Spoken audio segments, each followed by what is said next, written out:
شروع اللہ کے پاک اور بابرکت نام سے جو بڑا مہربان نہایت رحم کرنے والا ہے۔ نصیب ٹی وی کے دیکھنے والے تمام دوستوں کو خوش آمدید۔ شام کے وقت آئینہ دیکھنے سے عمر کم ہو جاتی ہے، نیلے کپڑے پہن کر سونے سے مکھیاں تنگ نہیں کرتی، گھر میں لال مرچوں کی دھونی دینے سے بری بلائیں نہیں آتی، چاکلیٹ کھانے سے رنگ سانولا ہوتا ہے، پیاز کی خوشبو سونگھنے سے دل طاقتور ہوتا ہے۔ اگر کبھی کبھی بیٹھے بیٹھے ہاتھ پاؤں سن ہو جاتی ہوں تو یہ فالج کی خاموش علامت ہے۔ اگر اندرونی چوٹ لگ جائے تو دودھ میں پانی یا ہلدی ڈال کر پینے سے آہستہ آہستہ چوٹ ختم ہو جاتی ہے۔ زیادہ پکے کیلے کھانے سے جلد خوبصورت ہوتی ہے۔ جب بھی پانی پئیں تو ایک چٹکی نمک ڈال لیا کریں، زندگی بھر قے اور متلی کی شکایت نہیں ہوگی۔ بنا چینی کے دودھ اور جلیبی کھانے سے چھاتیاں بڑی اور جسم طاقتور ہوتا ہے۔ غیر ضروری بالوں پر پھٹکڑی رگڑنے سے بال ختم ہو جاتے ہیں۔ اگر پیشاب بند ہو جائے تو پیشاب والی جگہ پر پھٹکڑی لگانے سے پیشاب بند ہونے کا مسئلہ حل ہو جاتا ہے۔ سو کر اٹھنے کے فوراً بعد ٹھنڈا پانی پینے سے بڑھاپا جلدی آتا ہے۔ نشاور چیزوں کا مستقل استعمال مردانہ کمزوری کا باعث بنتا ہے۔ اندھے منہ پیٹ کے بل سونے سے برے خواب آتے ہیں۔ گاجر کا جوس صحت مند جلد کو ٹون کو برقرار رکھتا ہے۔ ٹماٹر کا جوس جلد کے کھلے مسام کو بند کرتا ہے۔ اجوائن کا جوس جلد کی چکناہٹ کو ختم کرتا ہے اور سوجن سے محفوظ رکھتا ہے۔ چقندر کا جوس داغوں کو ختم کرتا ہے۔ پالک کا جوس جلد کی مرمت کرتا ہے۔ صاف جلد کے لیے چینی اور شہد ملا کر کھائیں۔ ہموار جلد کے لیے چینی میں ناریل کا پانی ڈال کر پئیں۔ چمکدار جلد کے لیے کافی پاؤڈر اور شہد استعمال کریں۔ مہاسوں کو ختم کرنے کے لیے چینی، شہد اور بیکنگ سوڈا ملا کر استعمال کریں۔ آنکھوں کی سوجن کے لیے کافی پاؤڈر اور شہد ملا کر استعمال کریں۔ خون میں کمی کی چند علامات: نمبر 1 تھکاوٹ، نمبر 2 سر درد، نمبر 3 زرد چہرہ، نمبر 4 بے ترتیب دل کی دھڑکن، نمبر 5 سینے کا درد، نمبر 6 ٹھنڈے ہاتھ، نمبر 7 چکر آنا، نمبر 8 ٹانگ میں درد، نمبر 9 نیند نہیں آنا۔ روز 3 یا 4 کنو کھانے سے چہرے پر بننے والے دانے اور نشانات زندگی بھر کے لیے صاف ہو جاتے ہیں۔ آلو بخارے کا استعمال بے خوابی یعنی کہ نیند کی کمی کو پورا کرتا ہے۔ اگر روزانہ تھوڑا سا لوبیا کھا لیا جائے تو 1 مہینے میں وزن میں کمی آتی ہے۔ سرخ لوبیا کا استعمال بلڈ پریشر کو بھی نارمل رکھتا ہے۔ اگر بچے مٹی کھانا شروع کر دیں تو ایسے بچوں کو کیلے پر شہد لگا کر کھلانے سے مٹی کھانا بند کر دیتے ہیں۔ اگر دانتوں پر کیڑا جم گیا ہو تو پھٹکڑی کے پھول چبانے سے کیڑا ختم ہو جاتا ہے۔ صبح شام سلاد کے طور پر پیاز کا استعمال بدہضمی کو روکتا ہے۔ اگر خواتین شرمگاہ کی خارش کا مسئلہ ہو تو ارک گلاب اور پھٹکڑی ملا کر لگانے سے خارش ختم ہو جاتی ہے۔ اونی ایڑی والے جوتے پہننے سے جوڑوں میں زیادہ تر درد کا مسئلہ رہتا ہے۔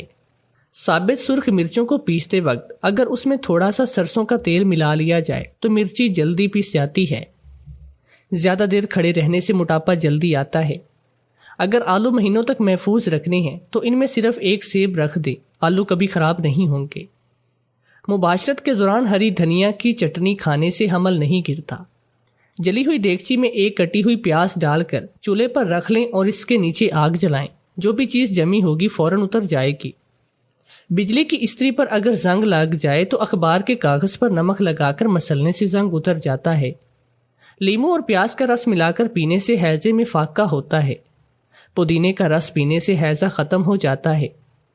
لونگ پانی میں ابال کر پینے سے ہیضے میں لگنے والی پیاس ختم ہو جاتی ہے۔ بوتل میں انڈے کے چھلکے ڈال کر ہلانے سے بوتل جلدی صاف ہو جاتی ہے۔ سفید کپڑوں پر پلاہٹ ختم کرنی ہو تو کپڑے دھونے کے بعد 1 گلاس پانی میں لیموں نچوڑیں اور وہ کپڑوں پر بہا دیں، پلاہٹ ختم ہو جائے گی۔ اگر کلین پر دھبے پڑ جائیں تو برف کا ٹکڑا دھبے پر رکھنے سے دھبا صاف ہو جاتا ہے۔ اخروٹ خرچوں اور خراشوں کو ختم کرتا ہے۔ گرمی میں سر پر بار بار پانی ڈالنے سے دماغ کمزور اور بال گرنے لگتے ہیں۔ روز سونف والا دودھ پینے سے رنگ گورا ہوتا ہے۔ اگر آنکھوں میں جلن ہو یا سوجن ہو تو چمچ کو ٹھنڈا کر کے پچھلی سائڈ آنکھوں پر لگانے سے آنکھیں ٹھنڈی ہو جاتی ہیں۔ شہد اور خوبانی کا گودا چہرے پر لگانے سے رنگ نکھرتا ہے۔ کون کون سی چیزیں عورت پر حرام ہیں؟ کھلے بال دکھانا، نیل پالش لگانا، خوشبو استعمال کرنا، لمبے ناخن رکھنا، آئی بیکنگ کرنا۔ اگر نہار منہ طبیعت نارمل ہو لیکن دوپہر کے وقت کچھ کھانے سے آپ کو بھاری پن محسوس ہو تو ڈاکٹر کہتی ہیں کہ یہ یقیناً لڑکا پیدا ہونے کی اہم نشانی ہے۔ دہی کھانے کا دل کرے یا حد سے زیادہ کھٹا ہو تو بچہ پیدا ہونے کی نشانی ہے۔ تو دوستو چلتے ہیں اب آج کی کہانی کی جانب۔ میری بیوی آن لائن کام سیکھ رہی تھی۔ میں اسے چھوڑنے جاتا تو میری بیوی کبھی اندر آنے نہ دیتی۔ اس کا کہنا تھا کہ اندر تمام عورتیں پردہ کرتی ہیں، اس لیے آپ اندر نہیں جا سکتے۔ میں باہر بیٹھا رہتا۔ ہر روز بڑی سی کار پہ ایک آدمی آتا جس نے ماسک لگایا ہوتا، وہ اندر چلا جاتا۔ مجھے اپنی بیوی کے کردار پہ شک رہنے لگا۔ ایک روز میں ماسک لگا کر اندر گیا تو میرے اوپر آسمان ٹوٹ پڑا۔ وہ آدمی تو میں لڑکیوں کے آن لائن کام سیکھنے کے حق میں نہیں تھا، لیکن میری بیوی نے مجھ سے ضد منوا ہی لی۔ اسے آن لائن کام سیکھنے کا شوق تھا۔ وہ کہتی تھی کہ جب میں آن لائن کام سیکھ لوں گی تو پھر میں گھر بیٹھے ہزاروں روپے کماؤں گی، اسی طرح ہماری غربت بھی دور ہو جائے گی اور ہم خوشحال بھی ہو جائیں گے۔ میں روزانہ شام 6 بجے سمرین کو آن لائن کام سکھانے والی اکیڈمی میں چھوڑنے جاتا اور باہر بیٹھ کر اس کے واپس آنے کا انتظار کرتا۔ وہاں اور بھی کئی لڑکیاں آن لائن کام سیکھ رہی تھی۔ کوئی اپنے بھائی کے ساتھ آتی تو کوئی اپنے والد کے ساتھ آتی۔ کچھ تو چھوڑ کر چلے جاتے، کچھ وہیں میرے پاس بیٹھ جاتے۔ سمرین نے بتایا تھا کہ اندر مردوں کا داخلہ ممنوع ہے کیونکہ وہاں پر ساری لڑکیاں ہوتی ہیں جو پردہ کرتی ہیں، لیکن میں پچھلے 2 دنوں سے دیکھ رہا تھا کہ ایک بڑی سی کار اکیڈمی کے باہر آ کر رکتی ہے اور ایک آدمی چہرے پر ماسک لگائے کار سے نکل کر اکیڈمی میں چلا جاتا ہے۔ میرے لیے یہ حیران کن بات تھی۔ سمرین تو کہتی تھی کہ اکیڈمی میں مردوں کا داخلہ ممنوع ہے، پھر وہ مرد کیوں جاتا ہے؟ میں نے اس بارے میں سمرین سے ذکر نہیں کیا تھا، لیکن جب میں اسے چھٹی کے بعد گھر لے کر جا رہا تھا تو میں نے پوچھا، سمرین تم تو کہتی ہو کہ اکیڈمی میں مردوں کا داخلہ ممنوع ہے، پھر وہ مرد کون ہے جو ہر روز ماسک لگا کر آتا ہے؟ جواباً سمرین کہنے لگی کہ اچھا آپ ان کی بات کر رہی ہیں جو کار پر آتے ہیں، وہ سرمد صاحب ہیں اور اس اکیڈمی کی میڈم کے رشتہ دار ہیں، لیکن وہ اندر تو نہیں آتے، وہ تو سیدھا میڈم کے آفس چلے جاتی ہیں۔ نہ جانے کیوں سمرین کی یہ بات مجھے کھوکھلی لگی، بہرحال میں اپنا سر جھٹک دیا۔ ہم گھر پہنچ گئے۔ میری اور سمرین کی شادی کو 2 مہینے ہوئے تھے۔ وہ میری امی کے دور کے رشتہ دار کی بیٹی تھی۔ اس نے ایف اے کیا ہوا تھا، میری معمولی سی جاب تھی جس سے گھر کا گزر بسر بھی ہو رہا تھا۔ سمرین کی کسی سہیلی نے اسے بتایا تھا کہ آن لائن کام سیکھنے کے بعد لوگ ہر مہینے ہزاروں یہاں تک کہ لاکھوں روپے کما رہی ہیں، تم بھی یہ کام سیکھ لو۔ اس لیے سمرین نے سیکھنا شروع کر دیا۔ میں اس آدمی کو روز ہی دیکھتا، وہ اس مقررہ وقت اکیڈمی آتا۔ سمرین نے بتایا تھا کہ وہ اکیڈمی کی میڈم کا رشتہ دار ہے، لیکن وہ روز روز وہاں کیا کرنے آتا ہے، اسی بات نے مجھے الجھایا ہوا تھا۔ اگر میری بیوی وہاں کام نہ سیکھ رہی ہوتی تو شاید میں تو کبھی توجہ بھی نہ دیتا۔ میرے دماغ میں یہ خیال بھی آیا تھا کہ کہیں اس آدمی کا میڈم یا کسی عورت کے ساتھ چکر تو نہیں چل رہا۔ اس نے ماسک لگایا ہوتا، اس لیے میں اس کی شکل بھی نہیں دیکھ سکا تھا۔ پھر میں نے خود کو لان تان کی کہ مجھے کیا وہ کون ہے اور کس سے ملنے آتا ہے۔ میں اس کے بارے میں کیوں سوچ کر اپنی توانائی ضائع کر رہا ہوں۔ وقت گزرتا رہا۔ ایک دن سمرین نے بتایا کہ اکیڈمی کی میڈم نے اس کی فیس کم کر دی ہے، تو مجھے بڑی حیرت ہوئی۔ آن لائن کام سکھانے کے لیے لوگ ہزاروں روپے لیتے ہیں، منتیں ترلے کرنے پر کچھ فیس کم کرتی ہیں، لیکن اس اکیڈمی کی میڈم نے سمرین پر کیوں خاص مہربانی کی تھی؟ کوئی تو وجہ تھی۔ بہرحال میں نے سمرین سے بات کرنا مناسب نہیں سمجھا۔ اگر اس کی فیس کم ہو گئی ہو تو اس میں میرا ہی فائدہ تھا۔ سمرین کو کام سیکھتے ہوئے 2 ہفتے ہوئے تھے۔ اس نے کافی حد تک کام سیکھ لیا تھا۔ آن لائن کام سکھانے کا کورس 2 مہینے کا تھا۔ بہت زیادہ ذہین لڑکیاں تو 1 مہینے میں بھی سیکھ جاتی۔ سمرین ذہین تو تھی لیکن زیادہ نہیں۔ میں نے اسے گھر میں بھی کمپیوٹر لے کر دیا ہوا تھا۔ وہ اکیڈمی سے واپسی پر کمپیوٹر پر پریکٹس کرتی تھی۔ ایک دن میں اکیڈمی کے باہر بیٹھا ہوا تھا کہ سمرین کو چھٹی ہونے والی تھی، لیکن وہ آدمی نہیں آیا۔ مجھے خود پر حیرت ہوئی تھی کہ میں اس آدمی کے بارے میں کیوں سوچتا ہوں، میرا اس سے کیا لینا دینا، لیکن تجسس میری جان ہی نہیں چھوڑ رہا تھا۔ چھٹی کے بعد جب میں سمرین کو لے کر جا رہا تھا تو میں نے ویسے ہی پوچھ لیا، آج تمہاری میڈم کا رشتہ دار نہیں آیا؟ سمرین کی بات نے تو مجھے حیران بھی کر دیا تھا۔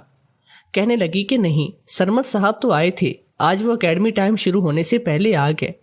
مجھے شک ہونے لگا تھا کہ اس آدمی کے شاید اکیڈمی کی میڈم سے دوستی تھی یا کوئی خاص تعلقات تھے، ورنہ اسے کیا ضرورت تھی روز روز آنے کی۔ میں نے اس بات کا ذکر سمرین سے کیا تو اس نے توبہ توبہ کرتے ہوئے کہا، اجمل یہ کیا کہہ رہی ہیں آپ؟ وہ تو بہت اچھے اور نیک انسان ہیں، آپ کو تو پتہ ہے انہی کے کہنے پر اکیڈمی کی میڈم نے میری فیس کم کی ہے۔ دوسری بات، جب آپ نے اپنی آنکھوں سے کچھ دیکھا ہی نہیں تو کیوں کسی کے بارے میں برا گمان کر رہی ہیں؟ ایسا گناہ ہے، اللہ سے معافیا مانگے۔ سمرین کی بات نے مجھے شرمندہ کر دیا اور میں نے اللہ سے معافی مانگی۔ اللہ نے قرآن پاک میں واضح طور پر کہا ہے کہ کسی کے بارے میں گمان نہ کرو، نہ تجسس میں پڑو اور نہ ہی اس میں عیب تلاش کرو۔ معلوم نہیں کہ مجھے اس آدمی میں ایسا دکھائی دیا تھا کہ میں نہ چاہتے ہوئے بھی اسے سوچنے پر مجبور ہو جاتا۔ سمرین کی یہ بات مجھے عجیب لگی تھی کہ وہ اس کی نہ صرف تعریفیں کر دی بلکہ جب اس نے بتایا کہ اسی کے کہنے پر اکیڈمی کی میڈم نے اس کی فیس کم کی ہے تو میں چونک پڑا تھا۔ سمرین سے پوچھا کہ کیا تم اس آدمی سے مل چکی ہو؟ کہنے لگی کہ ہاں، ایک بار انہوں نے مجھے میڈم کے آفس میں بلایا تھا، میڈم بھی وہی موجود تھی، مجھ سے کچھ باتیں کی اور پھر میں کام سیکھنے بیٹھ گئی۔ اس دن کے بعد تو سمرین ہر وقت اس آدمی کے گن گاتی رہتی، اس کی تعریفیں کرتی، تھکتی نہیں تھی۔ کبھی کبھی میں اس کی باتوں سے چڑ جایا کرتا لیکن میں اس کے سامنے اظہار نہیں کرتا۔ ایک دن میں اکیڈمی کے باہر سمرین کا انتظار کر رہا تھا کہ وہی آدمی آ گیا۔ مجھے سمجھ نہیں آتی تھی کہ وہ چہرے پر ماسک لگا کر کیوں اندر آ جاتا تھا، حالانکہ کورونا کی وبا نہیں تھی۔ اکیڈمی کے گیٹ کی طرف بڑھتے ہوئے اس نے ایک نظر مجھ پر ڈالی۔ اس کا یوں مجھ پر نظر ڈالا میرے دل میں وسوسے ڈال گیا تھا۔ اس آدمی کا کردار مشکوک لگنے لگا، ساتھ ہی مجھے اپنی بیوی پر شک بھی ہونے لگا تھا۔ بے شک سمرین اس کی بیٹیوں کی عمر کی تھی، لیکن امیر اور عیاش پرست لوگ لڑکیوں کی عمریں نہیں دیکھتے۔ میں نے سوچا کہ سمرین کو منع کر دوں گا کہ وہ مزید کام نہ سیکھے، میں اسے کسی اور اکیڈمی میں داخلہ دلواؤں گا، لیکن میں کوشش کے باوجود سمرین سے بات نہیں کر سکا کیونکہ میں جانتا تھا کہ وہ میری بات نہیں سنے گی اور ہتھے سے اکھڑ جائے گی۔ رات کو میں گھر کے صحن میں ٹہلنے سے کے ساتھ ساتھ اسی بارے میں سوچ رہا تھا۔ سمرین کمرے میں بیٹھی کمپیوٹر پر پریکٹس کر رہی تھی جبکہ میری امی اپنے کمرے میں نماز پڑھ رہی تھی۔ پتہ نہیں مجھے کیا ہوا تھا کہ میں امی کے کمرے میں چلا گیا۔ امی نماز سے فارغ ہو چکی تھی اور اپنے بستر پر بیٹھی تصویروں کا البم دیکھ رہی تھی۔ میں بھی امی کے پاس بیٹھ گیا۔ البم میں میری بچپن کی تصویریں تھیں جن میں میں نے امی کے ساتھ کھڑا تھا۔ میں بھی امی کے ساتھ تصویریں دیکھنے لگا۔ ایک تصویر پر میری نظر پڑی تو میں ٹھٹک گیا۔ وہ ایک آدمی کی تصویر تھی جو امی کے ساتھ کھڑا تھا، ان دونوں کے آگے میں کھڑا تھا۔ میں نے تصویر کو غور سے دیکھتے ہوئے امی سے پوچھا، امی یہ کون ہے؟ امی کی آنکھیں نم ہو گئی، آواز جیسے گلے میں پھنس گئی۔ کچھ لمحوں کے بعد کہنے لگی، اجمل بیٹا یہ تیرے ابو ہیں، یہ اس وقت کی تصویر ہے جب تیری عمر 8 سال تھی۔ میں چونکا اور زیر لب بڑبڑایا، ابو؟ میں ابو کی تصویر کی غور سے دیکھنے لگا۔ میں زندگی میں پہلی بار ابو کی تصویر دیکھ رہا تھا۔ جب میں نے ہوش کی دنیا میں قدم رکھا تو میں نے اپنے گرد صرف ماں کو ہی پایا تھا۔ میری ماں نے مجھے باپ اور ماں دونوں بن کر پالا تھا، ایک پرائیویٹ اسکول میں جاب کر کے مجھے پڑھایا لکھایا تھا، گھر کے اخراجات پورے کیے تھے، اور جب میری جاب لگ گئی تو میں نے امی کو گھر بٹھا دیا۔ میں نے امی سے پوچھا تھا کہ میرا باپ کہاں ہے، وہ ہمارے ساتھ کیوں نہیں رہتا، تو انہوں نے کہا تھا کہ تیرا باپ مر چکا ہے۔ اس دن کے بعد میں نے دوبارہ نہیں پوچھا۔ جب میں جوان ہو گیا تو میں نے امی سے باپ کی قبر کے بارے میں پوچھا تھا تاکہ میں قبرستان میں جا کر فاتح خوانی کروں۔ امی نے کہا تھا کہ مجھے قبر کا نہیں پتا کیونکہ میں کبھی قبرستان نہیں گئی۔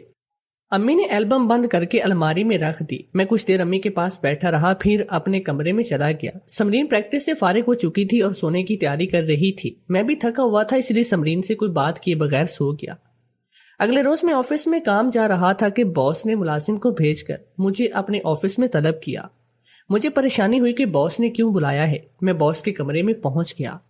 باس کسی سے فون پر بات کرنے میں مصروف تھے۔ اس نے مجھے ہاتھ کے اشارے سے بیٹھنے کو کہا تھا تو میں بیٹھ گیا۔ چند لمحوں کے بعد باس فری ہوا تو مسکراتے ہوئے میری طرف دیکھا، اور بھائی اجمل کام کیسا جا رہا ہے؟ باس کا یوں پوچھنا مجھے عجیب سا لگا تھا۔ میں نے کہا کہ آپ کے سامنے ہے باس۔ باس ہنس پڑا، کہنے لگا، جانتا ہوں، بس میں نے تو ویسے ہی پوچھ لیا۔ اچھا، میں نے تمہیں اس لیے بلایا ہے کہ میں نے تمہارے کام کو دیکھتے ہوئے تمہیں کمپنی کا مینیجر بنا رہا ہوں۔ یہ اپوائنٹمنٹ لیٹر ہے، اس پر سائن کر دو۔ میں حیرت سے آنکھیں پھاڑے اس کاغذ کو دیکھ رہا تھا جو باس نے دیا تھا۔ مجھے تو یقین بھی نہیں آ رہا تھا کہ میں ایک معمولی سا ملازم جسے کمپنی نے مینیجر بنا دیا تھا، میری نہ صرف ترقی ہو گئی بلکہ سیلری بھی 1 لاکھ ہو گئی۔ میں نے گھر پہنچ کر امی اور سمرین کو بتایا تو وہ بھی خوشی سے پھولے نہیں سمائی تھی۔ اب میں پہلے سے بھی زیادہ محنت کرنے لگا۔ کمپنی نے ایڈوانس کے طور پر مجھے ایک تنخواہ ایڈوانس دے دی کہ اپنے لیے نئی موٹر سائیکل خرید لو۔ میں نے پرانی موٹر سائیکل فروخت کر کے نئی خرید لی۔ ایک دن میرا پروگرام تھا، ہم تینوں کہیں باہر گھومنے پھرنے جائیں اور رات کا کھانا بھی کسی اچھے سے ہوٹل میں کھائیں۔ اس دن میں نے سمرین سے کہا کہ وہ اکیڈمی سے چھٹی کر لے لیکن اس نے انکار کر دیا اور کہنے لگی آج میری خاص اسائنمنٹ ہے، میں اسے نہیں چھوڑ سکتی، مجبوراً مجھے اسے اکیڈمی لے کر جانا پڑا۔ کچھ ہی دیر گزری تھی کہ وہ آدمی بھی ماسک لگا کر مجھ پر ایک نظر ڈالتا ہوا اکیڈمی میں چلا گیا۔ اس کا مجھے دیکھنا بڑا عجیب لگتا تھا۔ حیرت کی بات یہ تھی کہ اس دن کام سیکھنے والی لڑکیاں بھی بہت کم آتی ہیں۔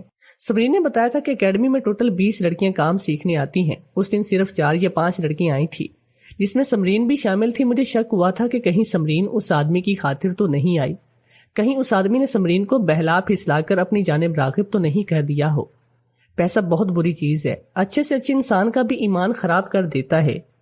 سمرین کا تعلق مڈل کلاس گھرانے سے تھا، لیکن اس کے خواب بہت اونچے تھے۔ کبھی کبھی وہ کہتی کہ کاش میرے پاس اتنی دولت آ جائے کہ میں اپنی ہر خواہش پوری کروں۔ جب سے اس آدمی کی اکیڈمی میں آمد ہوئی تھی، سمرین میں بھی بہت سی تبدیلیاں آ گئی۔ جب بھی اسے موقع ملتا تو وہ اس آدمی کی تعریفیں شروع کر دیتی جو مجھے زہر لگتی تھی۔ مجھے لگتا تھا کہ سمرین نہیں سیکھ رہی بلکہ اس آدمی سے باتیں کرتی رہتی ہے۔ میرے اندر رقابت کی آگ جل اٹھی تھی۔ میں نے ان دونوں کو رنگے ہاتھوں پکڑنے کا فیصلہ کر لیا تھا۔ اس کے بعد مجھے کیا کرنا تھا مجھے نہیں معلوم۔ میں نے ماسک خریدا اور اگلے دن جب سمرین کو چھوڑنے اکیڈمی گیا تو باہر بیٹھ کر اس آدمی کے آنے کا انتظار کرنے لگا۔ سمرین تو کہتی تھی کہ اکیڈمی میں مردوں کا داخلہ منع ہے، تو پھر وہ آدمی روز روز کیوں منہ اٹھا کر چلا آتا ہے؟ وہ صرف سمرین سے ہی کیوں بات چیت کرتا ہے، کسی اور لڑکی سے کیوں بات نہیں کرتا؟ سمرین نے اسے بتایا تھا کہ وہ شادی شدہ ہے اور اس کا شوہر باہر بیٹھا اس کا انتظار کر رہا ہے۔ مجھے اس آدمی کا دیکھنا بھی یاد تھا جسے میرا مضحکہ اڑا رہا ہو۔ کچھ ہی دیر گزری تھی کہ وہ آدمی بھی آ گیا۔ اس نے حسب معمول چہرے پر ماسک لگایا ہوا تھا، مجھ پر ایک ترچھی نظر ڈالتا ہوا اکیڈمی میں چلا گیا۔ اس کا دیکھنا مجھے غصہ دلا گیا۔ کچھ دیر میں سوچتا رہا کہ مجھے اکیڈمی میں جانا چاہیے یا نہیں۔ ایسا نہ ہو کہ مجھے شرمندگی کا سامنا کرنا پڑے۔ جیسا میرے دماغ میں چل رہا تھا ویسا نہ ہو۔ دماغ نے روکا کہ ایسا کچھ نہیں، تمہاری بیوی کا اس آدمی سے کوئی چکر نہیں ہو سکتا ہے، تمہاری بیوی تمہاری وفادار ہے۔ لیکن دل بار بار اکسا رہا تھا کہ نہیں، تمہیں اندر جا کر دیکھنا چاہیے۔ دل اور دماغ میں جنگ جاری تھی جس میں دل کی جیت ہوئی۔ چنانچہ میں نے دل کی بات مانتے ہوئے چہرے پر ماسک چڑھایا اور اکیڈمی میں چلا گیا۔ ایک بڑے سے کمرے میں لڑکیاں کام سیکھ رہی تھی، جبکہ میڈم کے کمرے سے اس آدمی اور سمرین کی باتیں کرنے کی آوازیں سنائی دے رہی تھی۔ میں نے ان کی باتیں سننے کی کوشش کی کہ وہ کیا باتیں کر رہی ہیں، لیکن پلے کچھ نہیں پڑا۔ میں دبے قدموں چلتا ہوا میڈم کے کمرے میں پہنچ گیا۔ اس آدمی کی میری طرف پوچھ تھی اور سمرین سائڈ پر بیٹھی ہوئی تھی، جبکہ میڈم کی کرسی خالی پڑی تھی۔ وہ لڑکیوں کو کام سکھا رہی تھی۔ مجھے تب چڑھ رہی تھی کہ میرا شک ٹھیک ثابت ہوا کہ سمرین اور اس آدمی کے درمیان کوئی چکر ہے۔ مجھ پر نظر پڑتے ہی سمرین کا رنگ نہ صرف فک ہو گیا بلکہ وہ میرا نام پکارتی ہوئی اٹھ کھڑی ہوئی۔ اجمل آپ؟ اس آدمی نے مجھے نہیں دیکھا تھا۔ صورتحال یہ تھی کہ سمرین کبھی مجھے دیکھتی تو کبھی اس آدمی کو دیکھتی۔ اس کا حواس باختہ ہونا مجھے تیش دلا گیا۔ میں نے غصے سے کہا کہ سمرین تم یہاں کام سیکھنے آتی ہو یا غیر مردوں سے دوستی نبھانے؟ پہلے تو مجھے تم پر شک تھا، لیکن آج میں نے تمہیں رنگے ہاتھوں پکڑ لیا ہے۔ میں بھی کہوں کہ یہ آدمی روز روز اکیڈمی میں کیوں آتا ہے، حالانکہ تم نے یہ بتایا تھا کہ اکیڈمی میں مردوں کا داخلہ منع ہے۔ سمرین جلدی سے میری طرف بڑھی اور کہنے لگی اجمل یہ آپ کیسی باتیں کر رہی ہیں؟ آپ جو سمجھ رہی ہیں دیکھ رہی ہیں ویسا کچھ بھی نہیں، خدا کے لیے میرا یقین کریں۔ مجھے سمرین کی باتوں پر یقین نہیں تھا۔ اس نے میرے اعتماد کو ٹھیس پہنچائی تھی، اس لیے میں تیش میں آ گیا اور چیخ کر کہا کہ بکواس بند کرو سمرین، تو میری آنکھوں میں دھول جھونکتی۔ لیکن کیا آنکھوں دیکھا غلط ہو سکتا ہے؟ تمہیں بیوی کہتے ہوئے مجھے شرم آتی ہے۔ میں نے تم پر بہت بھروسہ کیا تھا، میں تمہیں ہمیشہ ہمیشہ کے لیے چھوڑ رہا ہوں۔ اس سے پہلے کہ میں جذبات میں آ کر کوئی انتہائی قدم اٹھاتا تبھی اس آدمی نے روبدار آواز میں کہا رک جاؤ اجمل۔ نہ جانے اس آدمی کی آواز میں کیسا روب تھا کہ میری سٹی گم ہو گئے، یہاں تک کہ میری زبان دنگ ہو گئی اور میں خاموش ہو گیا تھا۔ تبھی وہ آدمی میری طرف رک کیے بغیر کہنے لگا تم جو دیکھ رہے اور سمجھ رہی ہو ویسا کچھ بھی نہیں۔ ہاں کبھی کبھی آنکھوں دیکھا غلط بھی تو ہوتا ہے، جیسا کہ تم دیکھ رہی ہو۔ تمہاری بیوی اور میرے درمیان کوئی چکر نہیں، یہ میری بیٹیوں کی طرح ہے۔ کیا کوئی آدمی اپنی بیٹی سے چکر چلا سکتا ہے؟ مجھے اس آدمی کی مداخلت پسند نہیں آئی تھی، تبھی میں اس کے پاس پہنچا۔ اس کے چہرے پر ماسک نہیں تھا، یہی وجہ تھی کہ میں کچھ کہتے کہتے رک گیا اور میں غور سے اس کی شکل دیکھنے لگا۔ مجھے یوں لگا جیسے میں نے اس کی شکل پہلے ہی کہیں دیکھی ہو۔ میں یاد کرنے کی کوشش کر رہا تھا اور بالآخر مجھے یاد آ گیا تو میں حیرت سے اچھل پڑا۔ میں نے چند روز پہلے ہی اس آدمی کی تصویر اپنی امی کے پاس دیکھی تھی، جس میں میری امی، ابو اور میں کھڑے تھے۔ یکدم میری آنکھوں کے سامنے اس تصویر کا عکس ابھر آیا۔ امی نے تو بتایا تھا کہ تیرا باپ مر چکا ہے اور مجھے اس کی قبر کا کچھ بھی پتا نہیں۔ اگر میرا باپ مر چکا تھا تو یہ آدمی کون تھا؟ میں نے ہکلاتے ہوئے کہا، آپ کون ہیں؟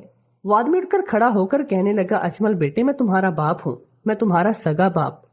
مجھے اس آدمی کی باتیں باز گشت بن کر سنائی دے رہی تھی۔ امی نے تو کہا تھا کہ تیرا باپ مر چکا ہے، پھر یہ کیسے ممکن تھا کہ مرا ہوا انسان زندہ ہو جائے؟ میں نے جب امی کے الفاظ دہرائے تو وہ سر ہلا کر کہنے لگا، تمہاری ماں زیبا بالکل ٹھیک کہتی ہے، میں اس کے لیے مر ہی چکا ہوں اور میری قبر کا بھی کوئی پتہ نہیں، لیکن میں اسے ملنا چاہتا ہوں، میں اسے معافی مانگنا چاہتا ہوں، خدا کے لیے مجھے اس کے پاس لے چلو۔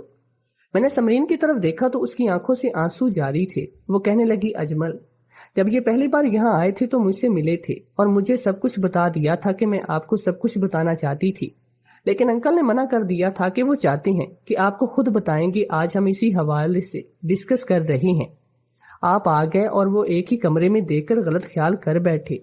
اگر انکل مداخلت نہ کرتے تو آپ غصے میں آ کر مجھے طلاق دے چکے ہوتے۔ پلیز انکل کو گھر لے چلو تاکہ یہ آنٹی سے معافی مانگ کر اپنے دل کا بوجھ ہلکا کر سکیں۔ ہم تینوں گھر آ گئے۔ امی بھی اس آدمی کو دیکھ کر حیران ہوئی، یہاں تک کہ وہ پلکیں جھپکنا تک بھول گئے۔ جب وہ ہوش میں آئی تو کہنے لگی، آپ یہاں کیوں آئے ہیں؟ چلے جائیے یہاں سے۔ امی ان کی شکل دیکھنے کو بھی روادار نہیں تھی، لیکن ہمارے سمجھانے پر انہوں نے بڑی مشکل سے مانا تھا۔ میرے ابو کہنے لگے کہ زیبا، میں تمہارا گنہگار ہوں، تم جو چاہے مجھے سزا دے سکتی ہو، لیکن ایک بار میری بات سن لو۔ تمہیں چھوڑ کر جانا میری سب سے بڑی بھول تھی۔ میں دولت کمانا چاہتا تھا، مجھے امیر بننے کا بہت شوق تھا۔ جب میں نے اپنے ماں باپ کو غربت کی چکی میں پستے ہوئے دیکھا تو میں کڑتا تھا۔ میرے ماں باپ نے تم سے میری شادی کر دی، لیکن میں شادی سے بالکل بھی تیار نہیں تھا۔ میں کسی امیر لڑکی سے شادی کرنا چاہتا تھا تاکہ شادی کرنے کے بعد اس کی دولت پر قبضہ جما سکوں۔ اس لیے میں نے ایک امیر لڑکی حبیبہ سے دوستی کی تھی اور میں تمہیں بتائے بغیر پھر اس سے شادی بھی کر لی۔ جب تمہیں میری دوسری شادی کا پتہ چلا تو تم بہت روئی تھی۔ اجمل بھی 8 سال کا تھا۔ حبیبہ مجھے اپنے ساتھ لندن لے گئے کیونکہ اس کے والدین لندن میں بہت بڑا بزنس تھا۔ شادی سے پہلے ہی حبیبہ کے لندن میں بہت سے لڑکوں سے دوستیاں تھی۔ ہر روز میرے سامنے ان لڑکوں کو گھر بلاتی، شراب پیتی اور سب مل کر خوب ہلا گلا کرتے تھے۔ میں حبیبہ سے باز پرس کرتا تو وہ مجھ سے لڑتی جھگڑتی، نتیجتاً ہماری نہیں بن سکی تھی اور میں نے اسے طلاق دے دی۔ اسی دن مجھے پچھتاوا ہوا تھا کہ ماں باپ جب اپنی اولاد کی شادی اپنی مرضی سے کرتی ہیں تو اس میں کوئی نہ کوئی مسہلت ہوتی ہے۔ تم اور اجمل مجھے بہت یاد آتے تھے۔ اتفاق کی بات تھی کہ لندن میں میرا ایک دوست بھی رہتا۔ میں اس کے پاس گیا، اس نے مجھے نوکری دلا دی۔ میں نے خوب محنت کی اور اتنا کمایا کہ میں نے وہاں اپنا ذاتی بزنس شروع کر دیا۔ اس کے بعد میں نے کسی اور عورت کی طرف نہیں دیکھا تھا۔ میں نے اپنی ساری توجہ بزنس پر ہی مرکوز کر دی۔ پھر ایک دن ایسا آیا کہ میں اتنا امیر ہوا کہ میرا شمار بھی لندن کے معروف بزنس مینوں میں ہونے لگا۔ تم لوگ اپنا پرانا گھر فروخت کر کے کسی اور علاقے میں شفٹ ہو گئے۔ میں نے تم لوگوں سے رابطہ کرنے کی بہت کوشش کی لیکن نہیں ہوا۔ میرا دوست اکثر پاکستان کا چکر لگاتا رہتا، اس نے ہی مجھے تمہارے بارے میں بتایا تو میں اپنا سارا بزنس فروخت کر کے پاکستان آ گیا اور یہاں پر بزنس شروع کر دیا۔ مجھے معلوم ہو گیا کہ میرے بیٹے اجمل کی بیوی میری دور کی رشتہ دار کی اکیڈمی میں کام سیکھنے آتی ہے۔ چنانچہ میں اکیڈمی چلا گیا۔ میں سمرین بیٹی سے ملا اور اسے ساری بات بتا دی۔ سمرین حیران رہ گئی۔ اس نے وعدہ کیا کہ وہ موقع محل دیکھ کر زیبا اور اجمل سے بات کرے گی، لیکن ڈر کے مارے نہیں کر سکی۔ آج جب اجمل اکیڈمی میں گھس آیا تب مجھے اس کے سامنے آنا ہی پڑا۔ زیبا، اگر تم مجھے معاف کر دو گی تو یہ تمہارا مجھ پر بہت ہی بڑا احسان ہوگا۔ زندگی کا کوئی بھروسہ نہیں کہ کب موت آئے اور اپنے ساتھ دوسری دنیا میں لے جائے۔ امی کی آنکھوں سے آنسو جاری تھے اور ان کی ہچکیاں بند گئی۔ سمرین نے انہیں سنبھالا ہوا تھا۔